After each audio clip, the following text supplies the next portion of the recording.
Hello everyone, welcome back to mathsmood. Happy to see you here. Really interesting problem today. We have 16 to the x equal to 2 square root of 2. And of course we need to find our x. On the first side, this problem is easy one because we have like only our x, we have a constant, and that's how it is. This is an easy problem, but I want to show you two methods how can we do this. The first and a little bit complicated method is using logarithm, but I want to show you a really good method using power rule right here. So first of all, we have 16. It's really good to write this 16 as 2 to the fourth power.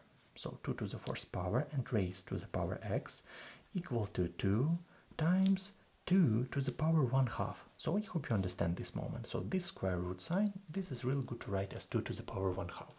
We just rewrite it in another way.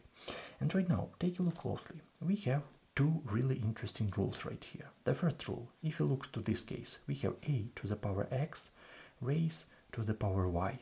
This is equal to a to the power x times y. So we just have a product right here. This is the first rule, and it's really good to know this property right here.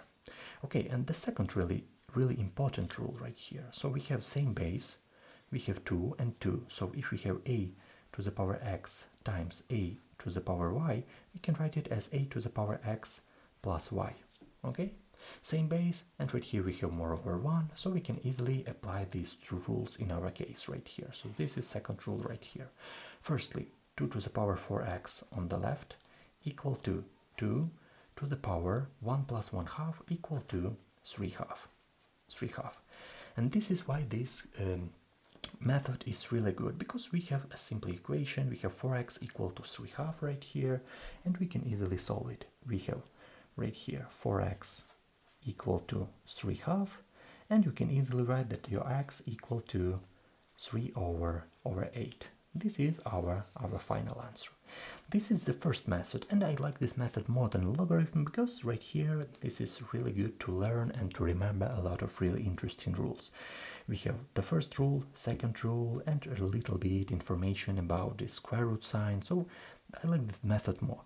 But if you're talking about logarithm, so this is method 2, this is logarithm, this is your homework, so write your logarithm answer in a comment. It will be really interesting to read it. Thank you so much for watching, I really appreciate it. If it's not hard to you, leave a like, write any comment. My channel had hard times right now, and I hope you support my channel. Thank you for watching, see you in the next videos.